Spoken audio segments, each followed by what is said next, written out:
Truth for Life. September 3rd. A word to wives. Wives, submit to your own husbands as to the Lord. Ephesians chapter 5, verse 22. The word submission tends to trigger all kinds of negative responses. This is due, in part, to the reality that, as John Stott wrote over 40 years ago, submission to authority is out of fashion today. It is totally at variance with contemporary attitudes of permissiveness and freedom. The intervening 4 decades have only increased submission's negative reputation, and nowhere more so than within marriage.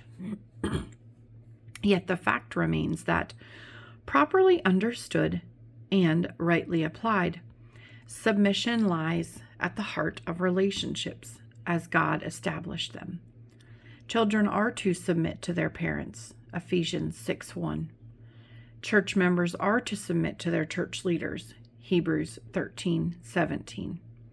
And here, wives are to submit to their husbands as to the Lord.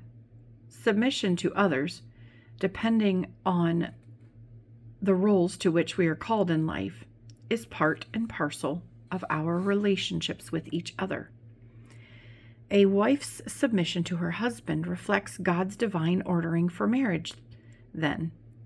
But how specifically are we to understand this teaching? First of all, the directive for a wife to submit to her husband in no way implies her inferiority.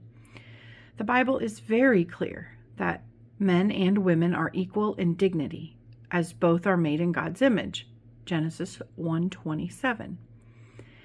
As believers, we are also equal in redemption, and that equality is seen in the fact that we are heirs together of God's grace, 1 Peter 3:7. Our standing as men and women before God is entirely equal. A difference in role does not mean a difference in value. Second, women are to submit to their own husbands, not all men in general. Paul isn't giving a blanket instruction about the place of women in society. He is giving a specific directive concerning the wife's role in the family. Within that context, a woman's desire to submit to the Lord is revealed in part by her submission to her husband. Third, this submission isn't the same as unconditional obedience. Husbands are not to coerce their wives, nor are they to call them to submit, and certainly not to that which the Lord has not ordained. A wife is not in the hands of one who has the authority to command what he pleases. Rather, a husband is to love his wife as himself, to give himself up for her and to lead her in holiness, Ephesians 5:33.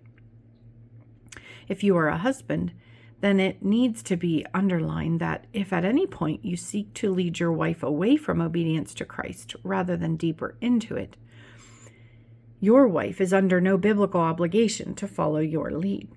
If you are a wife, the Bible does not call you to slavish, unthinking obedience. Rather, your submission is to be a joyful loyalty to and commitment to following the lead of your husband as part of a mutual partnership, which pursues God's glory in all things.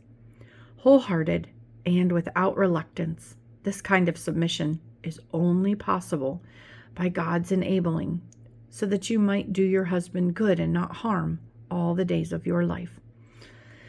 Proverbs 31:12. This biblical submission is certainly not fashionable.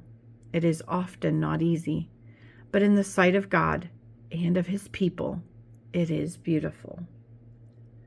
Proverbs chapter 31, verses 10 through 31.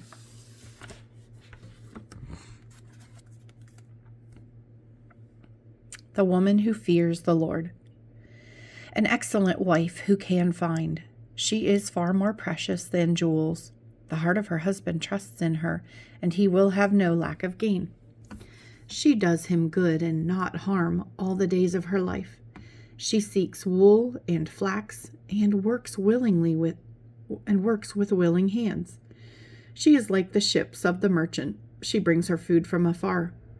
She rises while it is yet night and provides food for her household and portions for her maidens. She considers a field and buys it. With the fruit of her hands, she plants a vineyard. She dresses herself with strength and makes her arms strong. She perceives that her merchandise is profitable. Her lamp does not go out at night. She puts her hands to the distaff, and her hands hold the spindle. She opens her hand to the poor and reaches out her hands to the needy.